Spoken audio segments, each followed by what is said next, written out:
gorgeous place. We're in the middle of the Cuyamaca State Park in Southern California.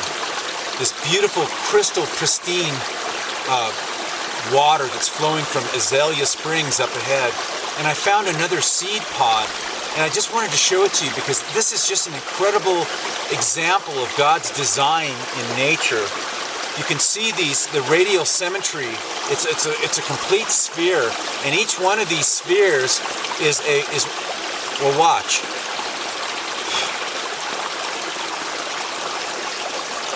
Each one of those seeds on a windy day would have been caught up in the wind and carried, hundreds of feet away, and became another plant that would have grown up, and then the whole cycle of bearing seeds and distribution would have started all over.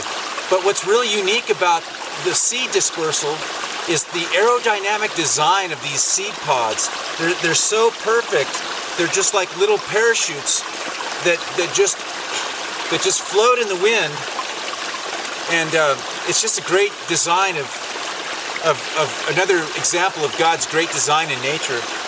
Another thing is this beautiful water. I know there's a story of Jesus walking through Samaria, and the Samaritans were kind of a mixture of cultures, the Jewish culture and some of the other Arab or Assyrian races in the area, and they weren't real popular with the Jews. In fact, most Jews like to stay pretty far away from Samaria.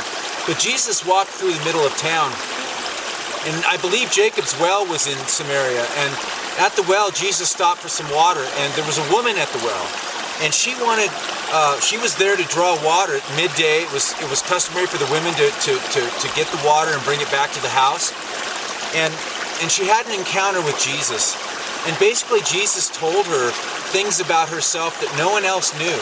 So she knew that he was different, he was special, he was at least a prophet at the very least. But Jesus explained to her that if she drank from this water, that she would thirst again. But Jesus said that if she could drink from the water that he provided, this living water, that she would never thirst again. And we know that Jesus is the living water, that all who thirst and come to him and drink from him will never thirst again. They will live forever. Jesus is the way, the truth, and the life, and no man comes to the Father but through Jesus. So I encourage everybody listening to this video to first of all get out into nature, go out on a camping trip, go to the beach, enjoy the things, these beauties that God created for you. But more importantly, remember that what Jesus said, how this physical life is but a vapor, a water vapor. It's going to disappear. But there's after you die, where's your spirit going to stay forever? Jesus offers you the living water, this water that's going to bring you into heaven. And it's his grace and mercy. All you need to do is believe in Jesus. You need to confess with your mouth that he's Lord and believe in your heart that God raised him from the dead, and you will be saved. This is all the time we have. So from Sermons from the Cave, I'm Dean. Shalom, Mishpachah.